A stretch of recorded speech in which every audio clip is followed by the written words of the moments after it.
Okay, today we're going to start on a new topic. It's section 13.1 and it's called Finding Probabilities. It's actually in fact called Find Probabilities and Odds. We're not going to be looking at odds. Odds is just a different way of describing probabilities, and it's more encountered in situations like gambling. These are the kinds of things that you'll encounter if you bet on something. We're not going to be doing that. We're going to be looking at the more mathematical, purely mathematical side, which is probabilities. So there's a couple of things we need to discuss. First of all, what is an outcome? Okay, so the vocabulary we're going to be using is things like this. And an outcome is a possible result of an experiment. Okay, so that's the first thing. And then we have another phrase.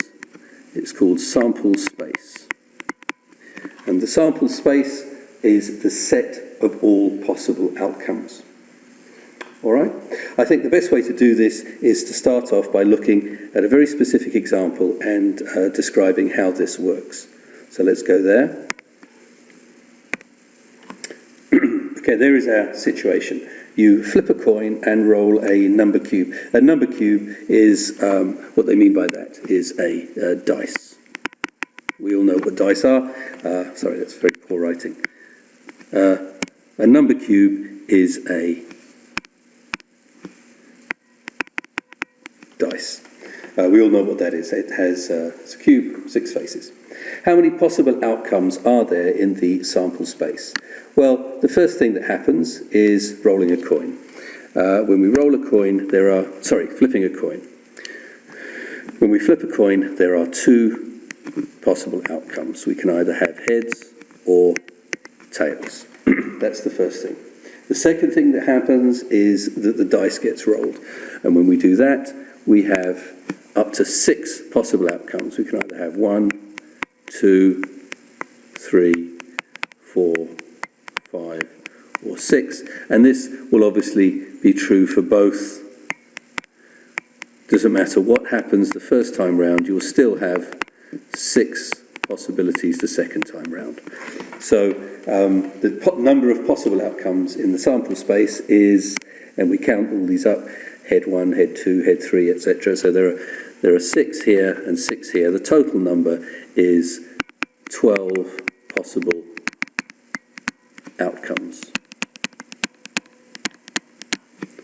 Okay, it then says that we must list the possible outcomes. So this is fairly tedious, but it's well worth doing. So we'll start off by looking at the head side. So we can go heads, and then 1, 2, 3, 4, 5, or 6, and we'll write them like this. So heads 1, heads 2, head 3, head 4, head 5, and head 6. And then on the second side, we'll look at the tails and how we can write those. Those would be tails 1, tails 2, tails 3, tails 4, tails 5, and tails 6. So we have answered the question. We've said how many possible outcomes are there, and we've listed them all. Okay? Let's try one more example of that form.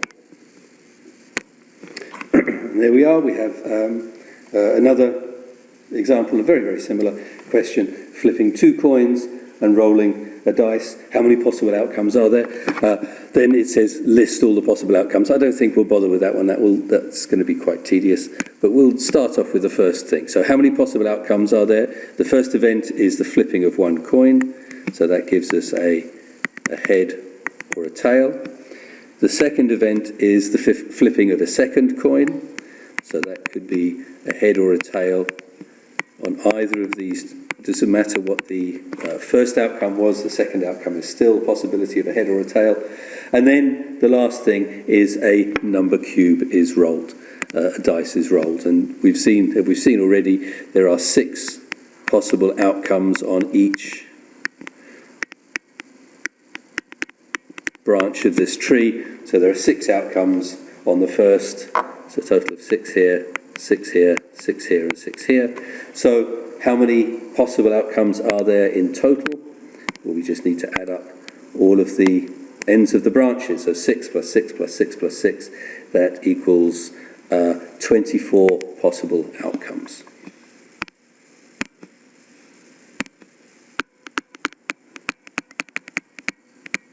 Now, if we were to list them all, we could do that, but they would be quite long. I'll just read through what they would be. We would have, it would be head, 1, 2, 3, 4, 5, and 6, followed by head, tail, 1, 2, 3, 4, 5, and 6, tail, head, 1, 2, 3, 4, 5, and 6, and tail, tail, 1, 2, 3, 4, 5, and 6.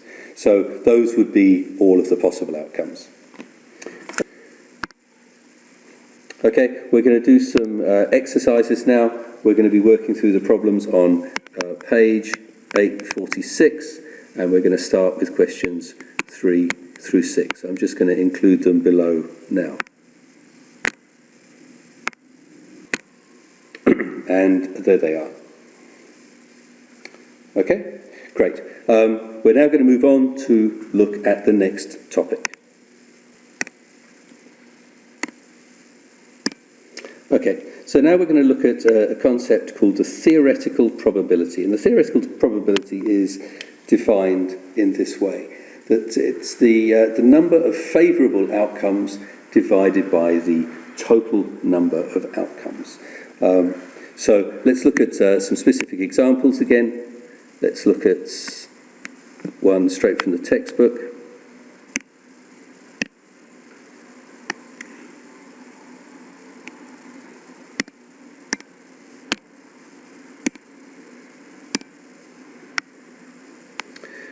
Okay, so here is our situation. So we'll read through this. You and your friends design T-shirts with soot-screened emblems, and you're selling the T-shirts. The table shows the number of T-shirts you have in each design. A student chooses a T-shirt at random. What is the probability that the student chooses a red T-shirt? Well, we've got to calculate two completely separate things here. The first thing we need to do is we need to work out what the total number of outcomes is, and then we need to establish the number of favourable outcomes.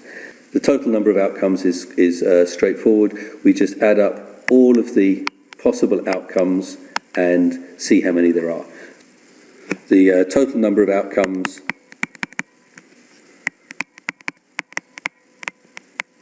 is 10 plus 8 plus 6 plus 6, which equals 30. Now, the next thing we need to work out is what the number of favourable outcomes are. So the number of favourable outcomes,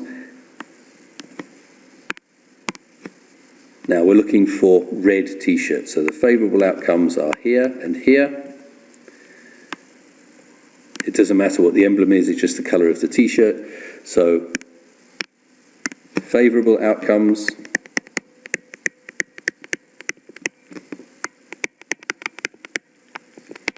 equals 6 plus 6, which equals 12. So we've found out what we need to know.